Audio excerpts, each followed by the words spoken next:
project between Jefferson County, City of Arvada, and City of Broomfield to construct a 4-lane toll road connecting to Northwest Parkway in Superior, and then connecting to Highway 93, kind of down by those athletic fields at 64th. So it'll be another chunk of the beltway around Denver, except it won't totally complete the beltway because the part between C470 by the Taj Mahal and Highway 93 at 64th Avenue is another project called West Connect. So it's going to take 2 projects to complete the beltway, Jefferson Parkway and West Connect. And West Connect is in even earlier stages than the Jefferson Parkway. It's like a gleam in the eye type thing. Well, the problem with the Jefferson Parkway is it's going to go right up Indiana Street. So it'll come east from Highway 93, it'll cross Highway 72, it'll kind of go through the Leiden Rock subdivision, cross Highway 72 west of Welton Reservoir, and then it'll turn north at Indiana Street and go almost all the way up to 128, and then it'll turn east and they're going to relocate Sims Street and so on. Well, of course, that strip along Indiana Street is highly contaminated. And we're talking about the prospect of big convoys of earth movers doing cut and fill work to dig the hills and fill the valleys and create all kinds of construction dust that's going to blow downwind, and the downwind residents don't even have a say in that. So there's a thing called the Jefferson Parkway Advisory Committee, which was a citizens advisory committee that the Jefferson Parkway Public Highway Authority established in about November, December. It's got 12 people on it, selected from a pool of 24 applicants, and their job is to advise the Highway Authority Board of Directors on whatever. A lot of people on the committee are concerned about noise mitigation and light mitigation and all that kind of stuff. I got on the committee, and my goal on the committee is to advise the Highway Authority Board of Directors about the public health risk of disturbing the soil on Indiana Street. And the Board of Directors consists of elected officials from Jefferson County, Arvada, and Broomfield. And there may be other opportunities for public intervention in the Parkway thing because they have some permits that they still have to get, and the permitting processes have public comment periods, I think, so that could be an opportunity. But to me, that's an even scarier prospect than the refuge, because like the refuge, okay, if it opens, you don't have to go. Like, especially if there's signage there that says, oh, by the way, this used to be a nuclear weapons plant, it's still contaminated, high at your own risk. That some people might see those signs and say, oh, I'm not going to do this. But the Parkway, if construction starts, it's too late, and it's going to cause a lot more dust to hit a lot more people than hikers on the refuge. Okay. No, I didn't have anything else about the Parkway. The other current event that is kind of ongoing, one little development at a time, is all the development. I was invited to contribute a chapter to a book about, an upcoming book about all this stuff. And one of the things I did for my chapter was I got on Google Earth time lapse. I don't know if you've ever used it. It only goes back to 1984, but you can get essentially side-by-side view of the Stanley Lake general area, 1984 2018, and it's mind-boggling the amount of development that's happened in there. And back in 1979, I'd love to repeat this fact. The then director of the Colorado Department of Public Health, which is now the Colorado Department of Public Health and Environment, was a man named Frank Traylor. Dr. Frank Traylor, his son's a friend of mine. Well, Dr. Frank Traylor wrote a memo as director of Colorado Public Health in 1979, which said that there should be no new residential development between Highway 93 and Sims, Highway 72 and 128. That's a big square. And if you look on this Google Earth time lapse of all the development that's happened in that square over the last 94 to 35 years, it's mind-boggling. Including Candelas, including Five Parks, including Whisper Creek, including the New King Supers, and so on.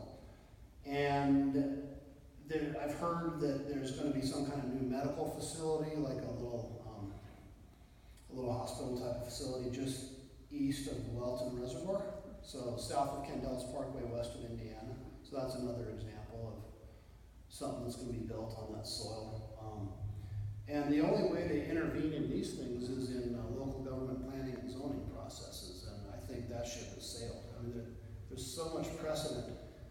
But another little interesting historical fact, when the church family sued the United States government, that lawsuit was settled without trial. And in the settlement, the church family received $9 million, and they also received pledges from the state and local governments that any rezoning requests they submitted would be approved. And they received a certification from the state that their land was not too contaminated to develop on. So Candelas kind of got a pass on the rezoning request. Candelas is the outcome of the church family's desire to develop. Candelas is the church's residential development. There's a man named Charlie McKay, who's the nephew of the church family. He's sort of the heir of the church family, and he's behind the Candelas development. So Candelas, there are linkages through about 40 years of history, whereby churches sue government, get a settlement that says rezone however you want, so they develop Candelas. And I don't see any way to stop all this, but I drive up and down Indiana Street pretty often, and I see home foundations being dug in Whisper Creek. I see shoulders and roads being widened and drainage works being put in the shoulders along Indiana by King Soopers. Nobody's wearing a face mask. I took a picture one day. I was driving by the King Soopers, and there was some work crew out there landscaping around that fancy new Candelas sign in the corner of the King Soopers parking lot. They had like a Bobcat front loader thing, dumping out a big shovel full of dirt, and there was just a cloud of dust. Mm-hmm. And the Bobcat driver and the guys with the shovels weren't wearing face masks. Probably had no clue. No air monitoring, of course. So anyway, I don't know what to do about the development. It's just kind of happening. And to me, the bigger concerns are the parkway and I guess the refuge. I think that's kind of it on current events. I put in one or two slides on what you can do. If you go to the next one, Alicia. So this, long time ago, former U.S. Congresswoman Pat Schroeder was quoted in a newspaper saying, "I've never seen a government agency study itself and turn itself in." That applies to Department of Energy. It applies to CDPHE. I mean, none of the government agencies are going to say, "Oh, you know what? You guys are right.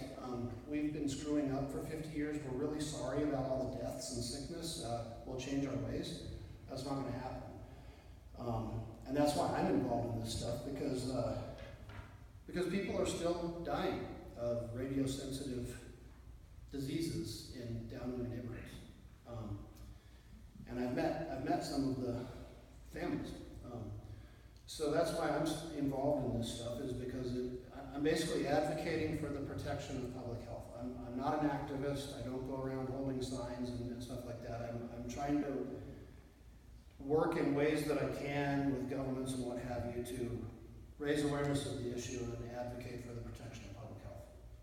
So on the last slide was some things, what you can do. You can take an interest in the issue and the history, educate yourself. My previous talk is available. There's all kinds of stuff available. You can contact your elected officials and express concern over these things. You can, let me fix it so I can read it myself without turning around. You can ask elected officials to support independent reviews of the existing studies and perform new soil and health studies. We were just talking before this meeting that there's an estimate that to do like a complete thorough epidemiological study would be $20 million. Well, Jefferson County, Broomfield, and Arvada have already spent $8 or $9 million of taxpayer money just planning for the Jefferson Parkway. It's just a question of priority for the budgets of the governments. And you can express no confidence in the Colorado Department of Public Health and Environment. I'll just say it again, in my opinion, the Colorado Department of Public Health and Environment is criminally negligent. They have allowed all this development to happen. Every time a person dies of a rare radio-sensitive cancer downwind of Rocky Flats, Carl Sprang is responsible for that death. And I say that with all sincerity. You can lobby for signage around the refuge. there was a man named Wes McKinley, who was the foreman of Special Grand Jury 89-2, which prosecuted the Department of Energy and its contractors for environmental crimes at Rocky Flats. And Wes became Colorado State House representative as a result of that experience, just for the purpose of trying to pass legislation to put signs around the refuge informing the public of the risks. And I have the language of his House bill and the language of the proposed signage, and it's pretty awesome. Unfortunately, that bill didn't pass, but there's no reason it couldn't be tried again. There's no reason it couldn't be tried at a county or city level instead of a state level. You can lobby for the unsealing of the records of that special grand jury. There are hundreds of boxes of records there which probably reveal things about contamination that aren't generally known right now. You can have sit-down winders complete the Rocky Flats Down Winders Health Survey, although this might be dated. I think that survey is closing down, right, Sasha? But this group called Rocky Flats Down Winders did they did a health survey, which was voluntary participation, and if you lived within a certain area within a certain time frame and had a health condition, you were invited to fill out this survey, and the results of that were pretty eye-opening.